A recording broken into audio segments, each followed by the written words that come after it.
Hey, what's up, guys? Chris Altamirano here.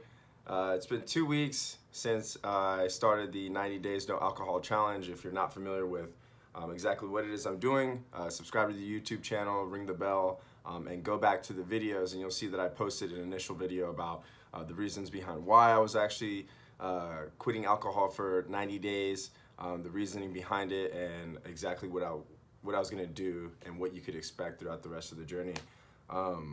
But yeah, we're 2 weeks in. I'm feeling actually really good. I also just got some coffee, so I'm a little juiced right now. But I noticed a few different things. I noticed that I'm slimming down a little bit. My energy levels are up. I can't say I'm sleeping better, but that has nothing. That has absolutely. I don't think that has anything to do with no alcohol.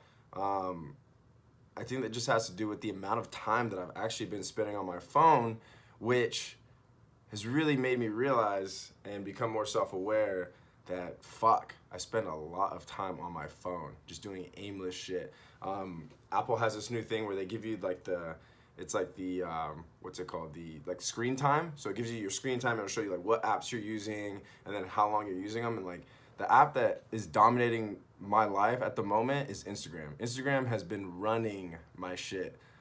I follow a lot of interesting pages with like really cool quotes or really cool facts, a lot of motivational and inspirational content. So I find myself consuming that a lot. But that's gonna be for a totally different video. I'll make a video on screen time and how you can exactly check that, how you can actually limit the time on each app. They have like parameters and stuff for that. So I think that's pretty cool. But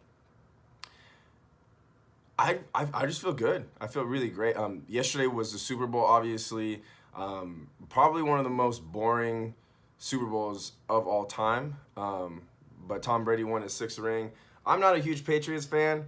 I'm a Tom Brady fan. I think it's kind of like how basketball fans are like, oh, I'm not a Lakers fan. I'm just a LeBron fan. So I just want LeBron to do good. It's the same thing. I mean, if Tom Brady ended up going to the Browns, I'd be like, let's go Browns. But that game was so boring. But I put myself in an environment at a family member's house, and there's just alcohol everywhere. Everybody's taking shots, and I mean, I must have gotten offered alcohol maybe 4 or 5 times, and every time I said no. And the cool thing I've noticed is that I don't feel any sort of temptation to actually want the alcohol or to just be like, oh yeah, just a little sip. Like I don't feel that. I feel like I'm in 100% total control, and that feels really nice.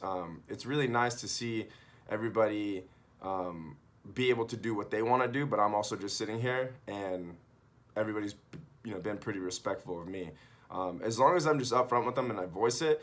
The question I'm getting a lot is, oh well, why are you doing it, just to reset?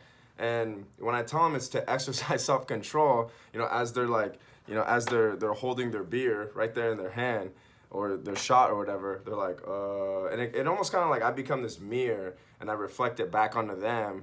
And it's like they have to take a look at their own shit through me. So that's been kind of funny to see the reactions to my family members, or the reactions from my family members. That's been super funny. But other than that, I feel great, slimming down, drinking a lot more water than, actually, yeah, I'm just drinking the same amount of water. I think I lost my train of thought a little bit. But yeah, those are the primary factors right there. Is just the self-awareness, knowing that I am in control and that I'm slimming down. I feel like my skin's getting a little bit clearer, but again, that could be due to, in part, of the amount of water that I'm also drinking, and also exercise. But I'm sure that happens probably if you don't drink a ton of water and if you just stop drinking booze. I'm sure your skin probably rehydrates. I mean, we are like 85-90% water or whatever it is. So that probably plays a factor too. But other than that, energy levels up, everything that you would expect. Nothing extremely significant other than, oh, also the amount of clarity, just like the amount of focus. I've noticed that I no longer get into these thoughts of like self-sabotage. Maybe that's something that is associated with drinking alcohol, where you kind of like maybe your brain function shuts down because it's so dehydrated. But I've noticed that I'm actually a lot more focused now. I've been working on a few different websites, and like my focus has been just like boom, like lasered in. Like as soon as I get in, I go into my flow state. And if you're not really familiar with what a flow state is, your flow state is essentially like if athletes call it the zone, right? That's your flow state where you're working on something and you're just like boom, like nothing else matters, and it's like it's coming to you. You don't really feel like it's difficult. You're just like you're executing. So I feel like I've been in a flow state as of late. Maybe that's due to not consuming alcohol, but I do know that I had not been in a flow state while consuming alcohol. So that's the 2-week check-in. Again, I keep these videos super short and simple. If you have any questions, comments, any feedback, anything you want to let me know to maybe how I can make these videos a little better for you. If you have specific questions that I'm maybe not touching on, or if you just want to know how to get started, feel free to leave comments in the comment section below. Be sure to subscribe and ring the bell so you guys can get updates when the next video comes out. So I will see you guys next week for check-in number 3.